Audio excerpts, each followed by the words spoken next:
So I'm here on the show field at the Concours d'Elegance at Pebble Beach 2024, and I'm here with Tom Polzinski, who is the head of BMW Classic USA. Today we're talking about the 96 McLaren F1 GTR. Tell us why you brought this here today. It's our baby, right? I mean, who doesn't love an F1 GTR? Absolutely. It's a fantastic car, BMW powered, that's why we own it. But let me tell you a little bit of story here. This is a special class this year. I think it's a very cool setup where they have a pairing of a race car with a street car, because these cars were all built to go race, really. And this is a fantastic example. Yeah, and it's paired here. There's actually a road prototype right here off of camera that you can see, and they have it paired. And every F1 is special, but this is XP4. Amazing.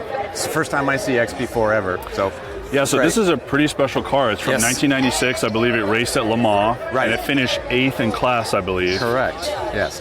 So the story of this car it goes back a little further than that. 1995, the Uno Clinic car, chassis 01R, which was really a privateer effort, won Le Mans outright. And that was the last time that a production-based car won Le Mans.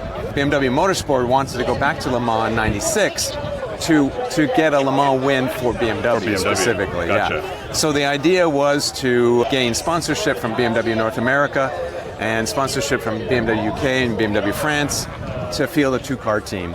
BMW North America sponsored this car. 17R is the chassis, and as a result, it has the stars and stripes on the rear part of the car. Which you can see here, which is the famous livery with the feet on. Yeah. And then 16R was the BMW France, BMW UK, so it had the Union Jack and the French flag on the rear of that car. In order to race at Le Mans, you have to do some qualifying races.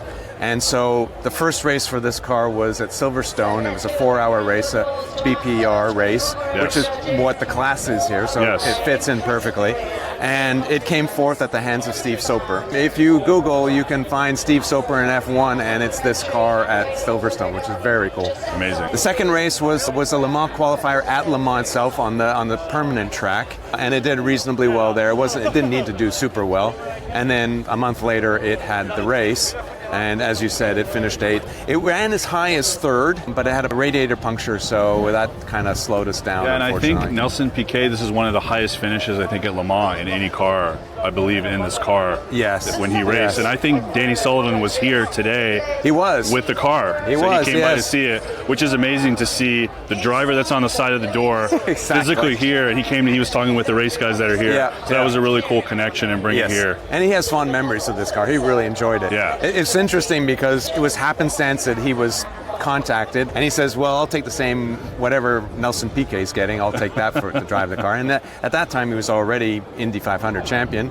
And for those younger viewers, he is Mr. Spin and Win. He spun at the Indianapolis 500, full 360 at over 200 miles an hour, pointed it in the right direction, and ended up winning the race. He's Mr. Indy 500 in my books. Yeah, so and I really think this is one of the most famous cars that's here, especially for everyone here at Pebble Beach. The amount of press this has been getting and the people stopping by to see this, we've been standing here watching, it's pretty crazy.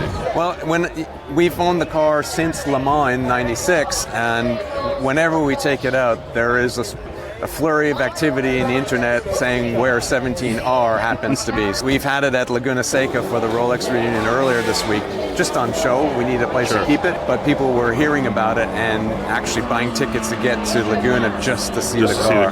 Yeah, it's amazing to see it here, and I hope it's going to win something today in the special class and everything that's here. We'll see. There's a little fun fact on this car that's kind of cool. So it was a BMW Motorsport entry to Le Mans, and the team that ran it was Team Bugatti. Team Bugatti liked to play little tricks on some of the other competitors because there were several F1s entered that year, because after Uno Clinic car won, everyone wanted to enter an F1 and win. So because this was a factory team, he painted the valve covers blue, so that it looked like we had a special engine.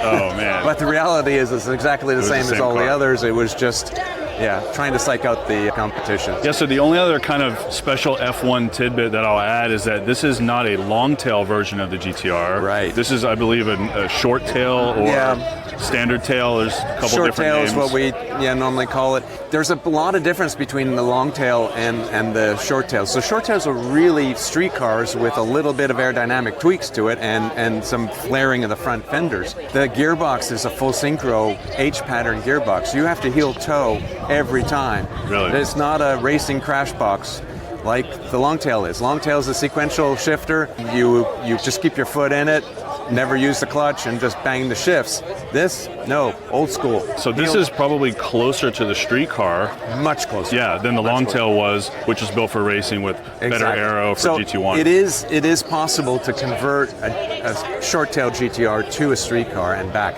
16R, for example, was converted to a street car for a while, and now it's been returned to the way it should be, in my eyes, as the race car that went to Le Mans. Amazing. Well, Tom, thanks for today. Thanks for taking the time to show us this really special car. We're really excited to see it, and good luck today. Thank you. Yeah. Thank you. Yeah.